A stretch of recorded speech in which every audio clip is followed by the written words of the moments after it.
The uncertainty and panic created by the sudden outbreak of COVID-19 was further worsened by emerging misinformations, misinterpretations, and narrative from sheer ignorance. This in several ways became a detrimental factor as it had put many vulnerable communities into higher risk of gender violence, rape, insecurity, and many more. This led to the initiation of an intervention support program by the Kukah Center in collaboration and support of Conflict, Security and Stability Fund program in the Foreign Commonwealth and Development Office, who all implemented a project titled Mitigating the Impacts of COVID-19 on Nigeria's Most Vulnerable Communities through key stakeholders. While delivering the final report of the project in a public presentation on 16th March 2021, the convener of the group revealed that the success of the project was achieved via research and data collection on the evidence of COVID-19 infections in vulnerable communities, and the project undertook the sensitization of communities on various misconceptions and misleading information with regard to COVID-19. Incidences of any threats to security, stability such as riots, protests, human rights abuses were also collected and documented. He also stated that the intervention program was aimed at only 72 local governments in 6 states. These states are Adamawa, Plateau, Kaduna, Kano, Katsina, and Sokoto. Lastly, recommendations were made by the Kukah Center members and stakeholders. One among many is calling on the federal government, funding bodies, and stakeholders to help in the spread of this project to other states in Nigeria. Beginning of the pandemic back in March 2020, we discovered that the responses of the government and other non-governmental organizations were very concentrated at the national level and at most at the state capitals. So local communities were excluded, hardly reached, and we couldn't reach them in a way and manner and in the language that they understand.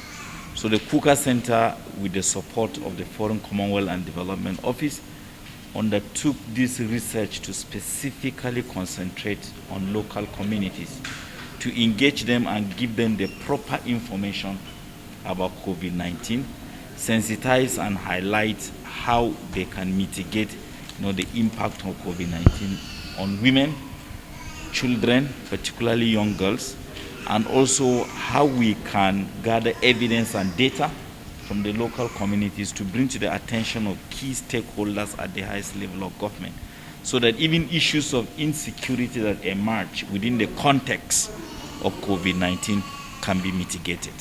There are 2 levels of insecurity. During the lockdown, we discovered that in local communities, issues of armed robbery, for example, theft in people's houses, even stealing of food and others, issues of raping of young girls and minors increased substantially. But even at the other level, in terms of security forces who are deployed, probably to maintain law and order and to ensure that the lockdown and protocols are obeyed, some of them were accused, they were alleged to have been involved in all kinds of abuses. So these were very serious issues. And in addition to that, there are issues of terrorism, kidnapping, and banditry that was happening alongside these issues. So it was important that we highlight that, we bring that to the attention of the government, because how local communities are affected, I think for us is very important. Okay, so again, from our findings and from the baseline findings, we discovered that anytime there is a health crisis and people are forced to stay in their houses, there's always a rise in insecurity, gender-based violence. And in the context of COVID, that was not different. So we realized that in communities, in states like Katsina, there was increase in header farmers conflict. In places like Sokoto, there was increase in banditry.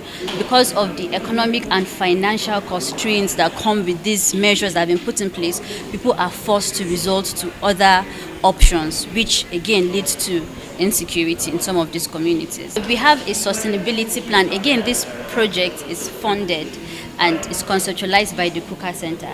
if the funds are made available, of course, we would really want to expand the scope of the project. We have 36 states. Our research was just on 6 states and for just less than 6 months.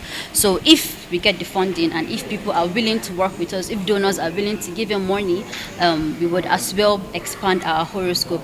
And then again, we are continuing at our level in the Kukah Center. We are continuing with our engagement on social media. So like you heard, we created content across different concerns, so on COVID, on insecurity, on gender-based violence, in different languages, about 6 different languages across the north as well. So this content will continue to share, continue to sensitize people on the realities of COVID-19, insecurity, and gender-based violence. So one of the major findings that we had, especially in the state capital, was that women lacked access to basic care services, like for example, maternal and child health care services.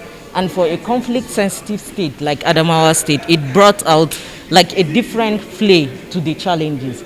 Usually before the farming season, we used to have community dialogue between community stakeholders and then farmers and herders, so that we can curtail any conflict that will emerge during the farming season. However, in the context of COVID, this dialogue did not happen. So there was an increase in the level of the conflict that existed.